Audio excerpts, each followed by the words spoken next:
Hello, welcome back to Finding the Voices, to yet another episode of our gratitude project for Manipur 1001 Thagatchari. So today we are right now on our 19th participant, and we have a very, very special guest speaker. We have still 982 more to go. What makes our guest today very special is because he's being nominated by our own participant of 1001 Thagatchari, and we are so excited to have her because what possible joy it could be for Finding the Voices and our listeners to have people who are nominated at the level of Manipur to come and speak and participate in our own show. So I'm very, very excited for today's show.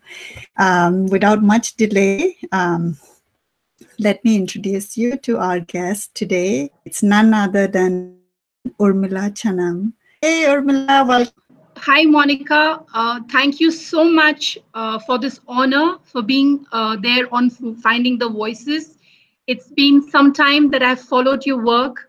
It is so amazing that somebody who lives very far from Manipur is still linked by soul with your native. So thank you so much. It's an honor to be here. Oh, absolutely. I have been wanting our show, and I believe that there is always, and after this of following your excellent work and your strong voice, I'm so happy that finally you're here today at this time and space. Thank you so much, Monica. All right. So a lot about your work, as always, to start from the beginning. If you can, about around your child and there. Right. My childhood was away from Manipur. But then there is a saying that when you go very far from a place or a person, the heart grows fonder. So, though I was not born in Manipur, I was born away from Manipur, my father being in the Indian Army. But my heart was always linked to Manipur. And the best part about my parents was even if we were away from Manipur, grew up among people who are non-Manipuris in a Fauji background where there is a lot of social, interaction. My parents wanted all three of us to speak Manipuri, which means that irrespective of how good we were in Urdu or Hindi or any other English or any other language we were learning at the time, Manipuri was the only language that we would speak with mom and dad. So that was a very sweet thing. Now that I'm a parent of a 14-year-old, I really value the way my parents brought us up. And our visits to homes used to be very infrequent because my father never used to get a leave. So after 3 years, I used to get to see my hometown. So in that 10, 15 days, I used to be in Manipur. I used to absorb everything about the place I love to the minute details.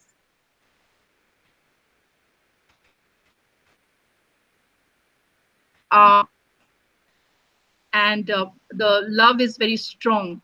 That was my upbringing. And then as I grew up, my parents exposed me to a lot of situations in Manipur, culture of Manipur. My mother used to tell me folk tales of Manipur. In fact, there are stories of Kamba Thoiba in our olden times, and there is a museum in Moirang. Very few people know in Manipur that there's a small museum in Moirang where the clothes and belongings of Kamba Thuibi are still there. So, my thirst for the culture of Manipur was very strong. But then when my father retired and I came back to Manipur, I faced a lot of discrimination from my own people because I spoke Manipuri, but my body language was not Manipuri. What does that mean? There's a particular way of standing. There's a particular way of movement when you talk. There is a particular way you bow down when you speak to someone. These are very subtle things which come with growing up years. And my accent was not identical to my college days. I did my college in DM college, and I used to come back Oh, disappointed. okay. I used to come back disappointed, and I used to feel angry that the place I loved for so many years, the people, especially my college friends and peers, young people, 18, 19 years old, their acceptance level is very low. And I grew up with that conflict. I found my answer, that not everybody understands and accepts your life, but then you do what is right for you. And till today, even if my college days, people used to say that your Manipuri, your accent is not how it is supposed to be, but I never gave up speaking. I never gave up speaking. That's And interesting. So yes, let me earlier. You said you were born out of Manipur. So which place, which location were you born? yes, I'm a Tamilian baby. I was born in Tamil Nadu. Oh, all right, all right. Okay, Yes, and I had a very funny name. I have a very funny name. It's not Urmila Chanam. It's Nani Kutti. okay. So you were named when you were a baby. Yes, that's a Tamilian name. Right. And till today, I'm very attached emotionally to Tamil Nadu because I was born Okay. there. And Tamil Nadu was also a place during those times where female babies were not appreciated. So when I was born in the army hospital, the nurse did not tell my dad that you have a daughter because I was the third baby, and a third baby is has to be a boy for the parents to be happy. That was the norm way back in those days. But my parents were happy, even if we didn't have everything. I come from a very humble family, a middle class 4G family, but we had dignity. We had respect, and we valued what we had. And we had one of the best childhoods because of the exposure. And, we were always linked to reality. My parents used to discuss, why do we not have this? When can we have this? How should we feel about this? So we always discussed about what we had and what we didn't have. I think that's the best parenting uh, that is possible for someone to come from. So when I went back to Manipur for my graduation, um, initially, So tell me more about your parents. Like, what is their name? I know that you said your dad is in the army. So share a little bit yes, about them before we go back, to your childhood and back to yes, sure, sure. Manipur too. My father's name is Colonel Inaubi Singh Chanam. He served the Indian Army all his life. And my mom is Jivan Lata Chanam. And my mom was very much into sports. She was a very good table tennis player, and she wanted to be a lecturer. She taught in army school for several years while I was growing up, managing home. So it was like that, and we grew up very unmonitored. Nowadays parents monitor every move of children. My parents used to feed me and they used to let me go. And when it used to be 10 o'clock, they used to come looking where all we have reached. So we were unmonitored, we were uncensored, we were just let out, you know. And three of us explored the world. I was a very quiet child because I was always up to something. And I was also very notorious. When somebody, there was a Sardar, a Punjabi boy in my class in Jammu and Kashmir, and he used to harass me and say, "Hey, you Chinese girl." And I beat him up. I boxed him in his eye because by the fifth day, I was very angry. Even I knew at class two, I knew this is discrimination, and I Okay, so this boxed was him. in second grade. This was in second grade. I boxed him, and he boxed me back. He was on my chest. I was on his chest. And then I had short hair. My mom used to cut my hair short in a boy cut, but he had very long hair. So that was his disadvantage. So I remember I shook his You hair came you pulled spilling his out. hair? Yes, his hair came Oh spilling my out God. from his bun, and we were fists and legs and hair all rolled into one. And the principal, called my parents and called his parents that there has been a big fight, and you have to come. My mom was very sad. This was not the behavior of a girl. And the guy's mom was very sad for another reason. She was sad because the son got beaten up by a girl. So both the parents were sad. And then For different reasons. yes. And then we were restricted from school. We were told not to come to school because of a bad behavior. And he went his own way. He was my classmate. His name was Jagdeep Man. And I came my own way. But my house was 1 hour away because we lived near the border. And I went to school in Jammu Tawi. So it took 1 hour, and my mom was not happy at all. She just asked me one question: "What made you so angry?" And I told that I don't like it, Mom, when somebody treats me like I don't belong from India. So I was always an activist from class two. Wow. So you always had that strong voice Yes, and standing up for yourself. yes.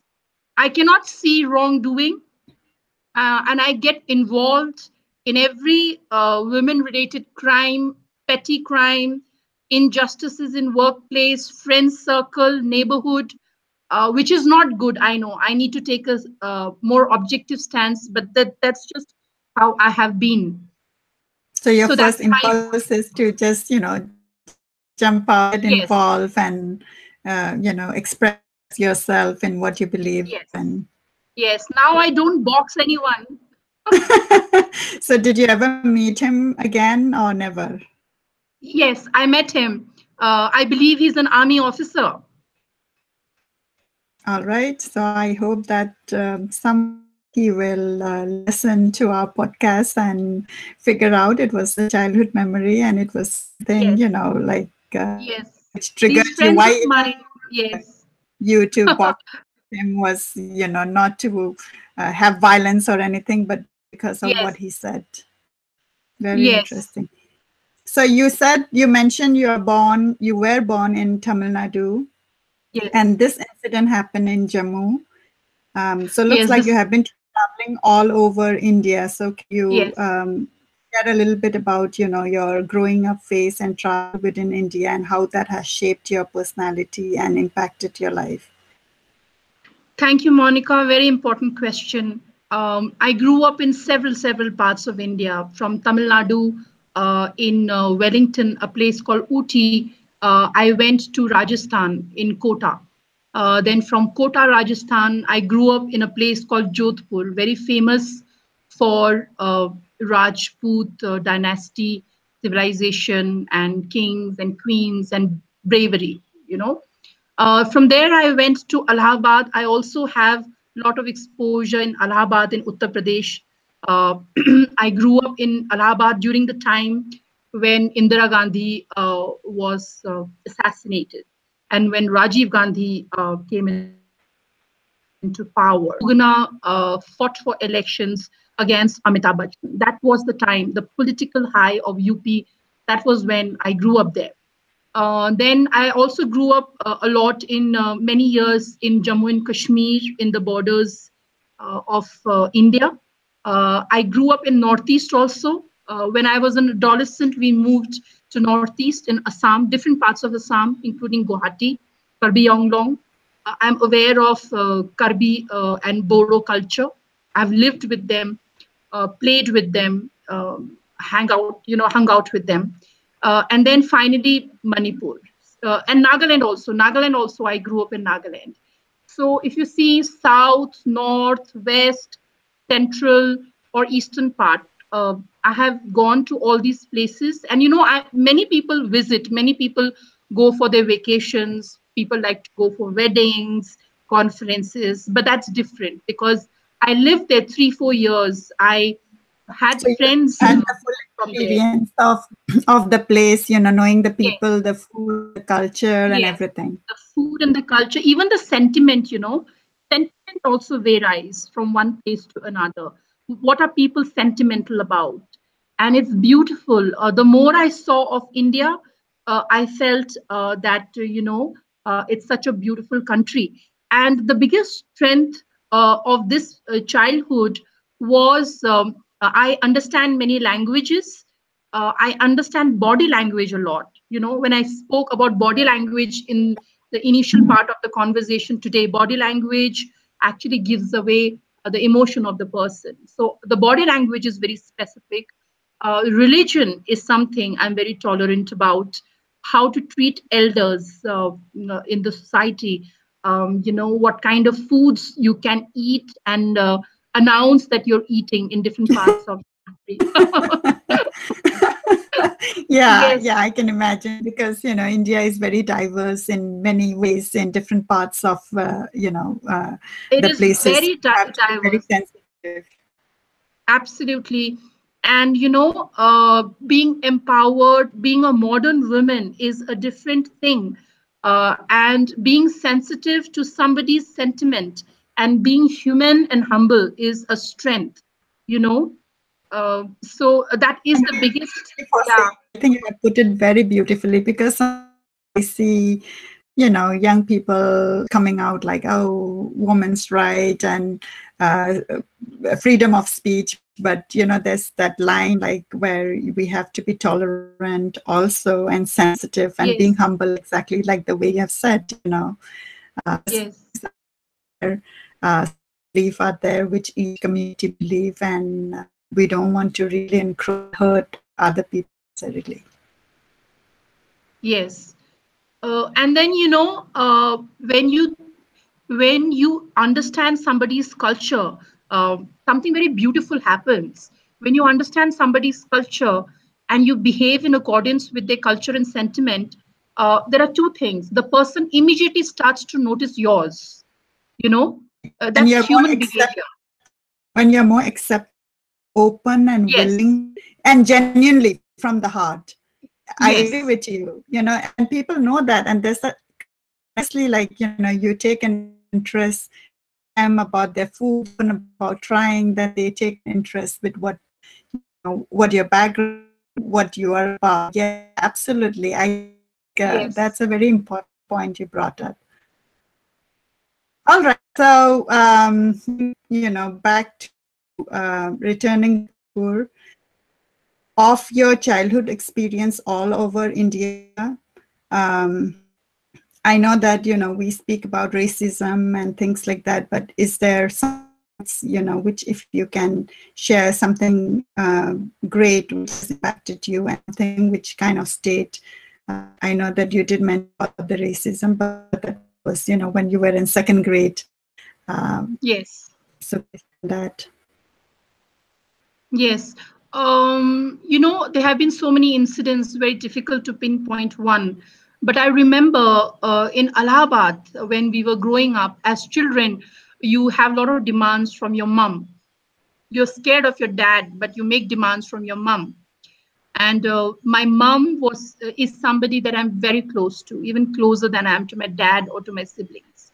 So my mom, I didn't know as a kid. I was in class one. I didn't know that my mom was also a very young woman. For me, she was a mom, and I felt that all moms are safe in the world.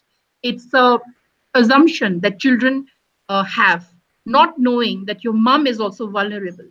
So I remember when I came back from school, I was studying in St. Mary's School, which was Indira Gandhi's school. And I came back and I, pressurized my mom to buy me a new geometry box and a new tiffin and a new bag. I don't know why I was doing that. And my mom kept on telling that let's wait for your dad to come back from office and then we'll go to the nearby market to buy it. But I kept on pressurizing my mom. And then my mom, because she's a mom, she took all the money and she took me. In the army, if we want to go to market, all we need to do is inform dad or inform somebody from the battalion and they send a vehicle. But because of my pressurizing my mom didn't even have time to do that. And we just went walking. And when we were walking, there were young boys who must be 18, 19 years old. And they were cycling in front of us. They were cycling behind. They were a group. And, the way they were behaving with my mom, I don't remember the exact words, but I remember that my mom was feeling threatened. My mom was not comfortable. I was very young. I felt scared. I was scared Mm. that day. And my mom must have been angry because of my naughtiness she was exposed to that danger. We bought, thankfully nothing happened. We bought whatever we had to buy, and it was a 20-minute walk from my home, not very near, not very far, and we came back. And in the next 2 years or 3 years we were in Allahabad, there were several incidents where women were attacked by young men. Young men or young boys, they don't care whether the woman is a mother, they don't care what is the age, but the sexual and the social attack on women was so profound in those days. And now I Mm. work in UP. People tell me that when I grew up in UP, those were the worst years of UP. So that incident has remained ingrained in my mind. It has remained ingrained in my mind. I know what fear is. I'm Mm. not. I'm not content when the government of India makes policies of sexual violence. Because for me, I know for a lay person, a young child and a young mother, how vulnerable they are, And these observations, these experiences of fear, meeting and experiencing injustices shape your mind as a social worker, and what are the social evils which you need to fight. So these are incidents from my growing up years. However, I also want to share about a very personal aspect of my life, which I have never spoken about either on television or electronic media, because um, I took my own time. But then I think it's the right time for me to share uh, the fire behind my campaign, the motivation and inspiration which makes me work 15 to 16 hours a day without break, is something which is very personal, Monica. It's very personal. Mm. Um, I had only one boyfriend and I married him, and he came from a very respected army background. My parents' friends' son he was. But the way he abused me physically in my 8 years marriage, I cannot tell you. I have a broken finger which can never be repaired because he was very insecure. Uh, he was very possessed. He faced a lot of child abuse at the hand of his mother. His mother used to beat him a lot when he was small. He had a hatred for women that I can't explain. And I really suffered at his hands. And then it was a habit, whenever he used to hit me, either my face used to get injured, or my hands used to get injured, or either my back. The back injury was okay because nobody would come to know. The hand injury was also okay, Monica, because nobody would know. But it was the face injury, especially here when I used to be injured. This was the major area where I used to be injured. That used to be the time where I could not hide it. I could not go to office.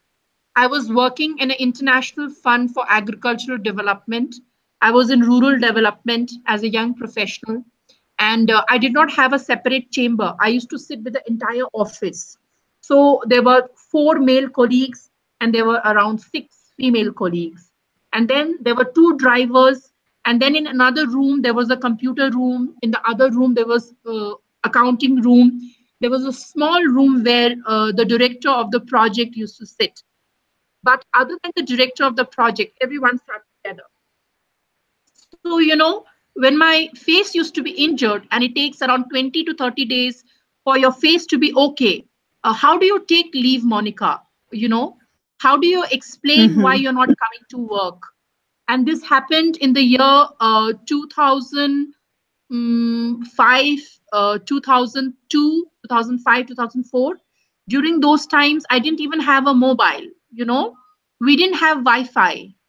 uh, every work we used to do was on paper, was just on paper. I didn't even have a laptop. And it was a field related kind of a job where I used to meet a lot of villagers. So it was impossible for me to escape my workplace because of what my ex husband was doing to me. And I suffered for 8 years. And the psyche of a woman who is being beaten by a husband is so funny. The first year you feel angry, you know. The second year, uh, you start getting normalized, The third You year, start accepting. I mean, yeah, you mean when you say not exactly normalize, you are accepting. accepting. There is something, not accepting, it's normalizing. Third year, you are looking at ways of covering it up with makeup. I used to wear very heavy eyeshadow because the other eye, which used to be broken, could be concealed if you wore heavy eyeshadow. Third year, you want to conceal. By fourth year of abuse, you have formed a network of friends where you can escape when he beats you, or you find a mechanism of what kind of untruth you're going to tell to your boss, to your mom, so that it gets covered up. This is how an abused person starts behaving. And by fifth and sixth year, I noticed the change in me. My hands used to shiver a lot, like this. My hands used to shiver. Like when I'm cooking, my hands used to shiver. When I get a call, my hands used to shiver. If I want to put creaming, I baked a cake and I want to put, what do we call it? With a cream, want to write something, my hand used to Yeah, shiver. Yeah. it was When not I want to, steady.